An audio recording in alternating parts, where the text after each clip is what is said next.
The decade of centenaries has opened up a wealth of material about Ireland's turbulent early 20th century history. Tipperary Studies has been fortunate to receive a range of material, both in donations or permission to publish on our digital archive. These collections cover 4 key periods: the Great War, the 1916 Rising, the War of Independence, and the Civil War. This film gives you a quick tour of some of the more interesting items. During the First World War, Tipperary Barracks was the busiest military base in the county. The library has a related collection that was donated by the late Walter Stephen O'Shea. At the time, many young Irishmen signed up for the British Army, believing it was in Ireland's best interest. The popular song of the day, "It's a Long Way to Tipperary," was printed in huge numbers, and its chorus became an anthem of the era. With thousands of new recruits, Tipperary Barracks had to expand dramatically, housing 4 battalions instead of 1. By the war's end, it became a rehabilitation centre for wounded soldiers. With thousands of scared young Roman Catholic recruits, a vital role was played by army chaplains, and Tipperary Studies is proud to hold the Military Cross, awarded to Father Edmund Kelly in August 1917. Father Kelly served as a military chaplain throughout the conflict, winning this medal for bravery under fire during the horrific Battle of Passchendaele in 1917. He was a native of New Inn and a curate in Mullinahone before the war. He returned to Tipperary in 1920 and served as a priest in Capawhite and Killinall until his death in 1955. A lesser-known story is that of German civilians living in Ireland. While anti-German feeling ran high in Britain, it was milder in Ireland. German nationals were still interned. Alois Duffner, a German jeweller and watchmaker who had settled in Tipperary town, was one of them. He was married to a local woman, but that made no difference. Duffner was held in a detention camp at Old Castle in County Meath from 1914 to 1919. A unique photograph in the collection shows a group of internees at Old Castle, including Duffner. This image was donated by his daughter Mary, who was born in 1915 while her father was locked up. She continued his business and later became a Tipperary town councillor. It's an odd but interesting fact that the medals for the first All-Ireland football final in 1887 were actually made by Alois Duffner. Thanks to researcher Tom Burnell, author of The Tipperary War Dead, the Digital Archive includes a database of 121 British soldiers who died in Tipperary and are buried there. The database even includes a photograph of each grave marker.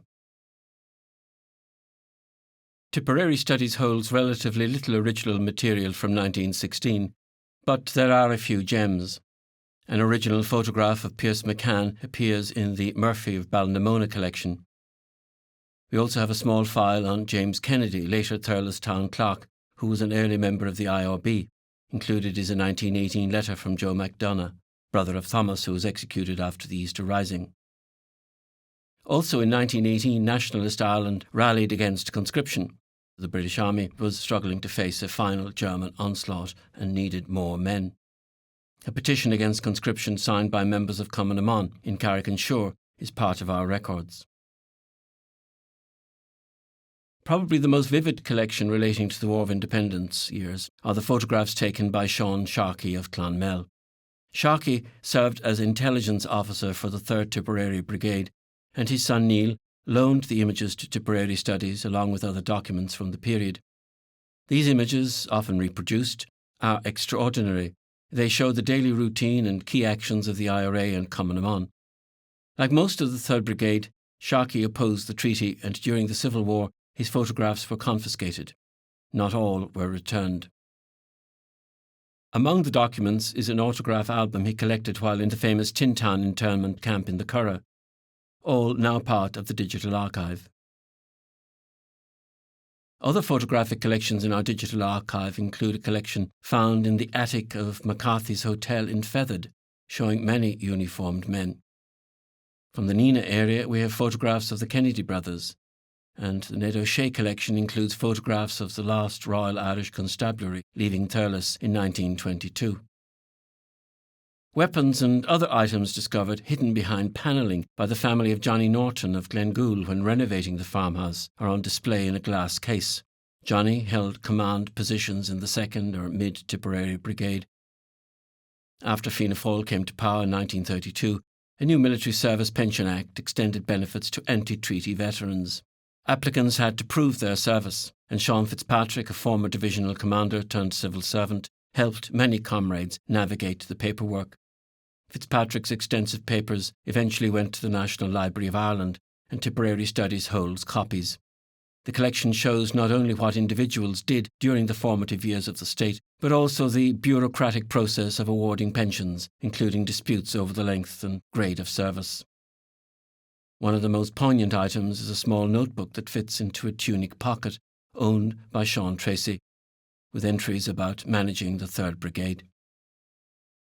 Tipperary Studies also has letters relating to the tragic events of Bloody Sunday at Croke Park and routine operational records of the 3rd Battalion, which is Dundrum, from 1916 to 23. Personal letters offer a wonderful window into individual lives. Francis Phillips of Cashel, who died in 1968 at nearly 100 years of age, was deeply involved in these times. He was jailed in 1918, and Tipperary Studies holds some of his letters to family from that time. For those imprisoned or interned during the War of Independence and Civil War, crafting objects was a way to pass time.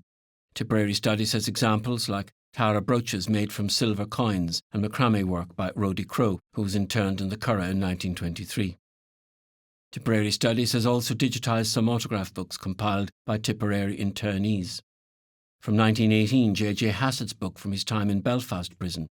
Others range from Spike Island in 1921, Tintown or the Curragh in 1923, Sean Sharkey and Richard Purcell and Jack Hochter's album from Limerick Jail in 1923. Gathering signatures wasn't just a male activity.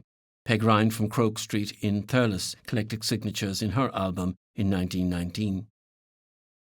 Also from the Civil War period, we have a notebook with IRA reports from North Tipperary, covering the truce, September 1921 to January 22. Over the past century, and especially during the decade of centenaries, individuals and groups have worked hard to preserve these records and to remember the people and places that shaped Tipperary's history. Collections like those at Tipperary Studies, from photographs and letters to weapons and personal diaries, help us understand not just the grand events, but the everyday lives and sacrifices of those who lived through them. Whether you're researching a family story, studying local history, or simply curious about Ireland's past, Tipperary Studies offers a unique and deeply human connection to these pivotal moments.